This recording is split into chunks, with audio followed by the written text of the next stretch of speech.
हिंदुस्थानमध्ये सुद्धा अमेरिकेतल्या 50 राज्यात ज्याप्रमाणे जनता रस्त्यावर उतरली आहे, उद्या ट्रम्पच्या व्हाईट हाऊस मध्ये घुसून ट्रम्पला फटकवलं तरी आश्चर्य वाटणार नाही. राऊत साहेब, अमेरिकेत सध्या जे घडतं आहे, राष्ट्राध्यक्षपदी नेमणूक होऊन अवघे 2 महिने उलटत नाहीत, तोच ट्रम्प यांच्या विरोधात जनता रस्त्यावर उतरली आहे.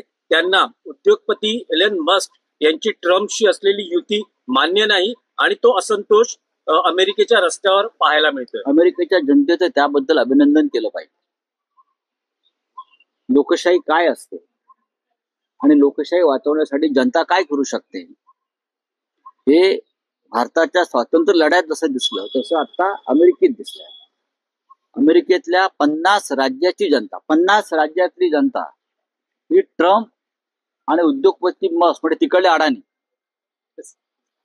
तिकडले अडाणी त्यांच्या विरोधामध्ये रस्त्यावर उतरले. आणि कोणाला वाटत असेल की अमेरिकेत जे घडलंय ते भारतात घडणार नाही, भारतामध्ये सुद्धा अशा प्रकारचाच स्फोट होण्याची भीती मी वारंवार व्यक्त केलेली आहे. आणि ते होणार.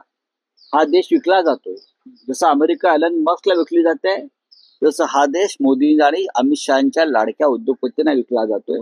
आणि वक्फ बोर्डाचं बिल ही त्याची एक महत्वाची पायरी आहे.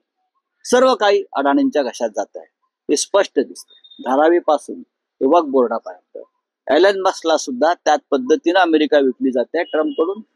आणि या देशामध्ये सुद्धा, या देशातल्या राज्यात गावागावामध्ये सुद्धा अमेरिकेप्रमाणे लोक रस्त्यावरती उतरून क्रांतीचा झेंडा फडकवल्याशिवाय राहणार नाही. पण राऊतसाहेब, जो आक्षेप आहे तो उद्योगपती एलन मस्क यांचा सरकारी धोरणांमध्ये असलेला आमच्याकडे नाही का हस्तक्षेप, म्हणजे पहिला जो निर्णय झाला सरकारी नोकऱ्यांमध्ये कपात, तो जो हस्तक्षेप वाढतो आहे त्याला जास्त विरोध आहे. म्हणजेच उद्योगपती तुमचा लाडका असल्यामुळेच तो हस्तक्षेप करू शकतो ना एलन मस्क.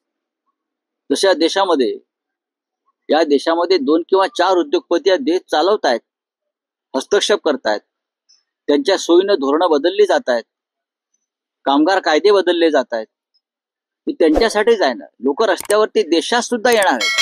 हिंदुस्थानमध्ये सुद्धा अमेरिकेतल्या 50 राज्यात ज्याप्रमाणे जनता रस्त्यावर उतरली आहे, उद्या ट्रम्पच्या व्हाईट हाऊस मध्ये घुसून ट्रम्पला फटकवलं तरी आश्चर्य वाटणार नाही.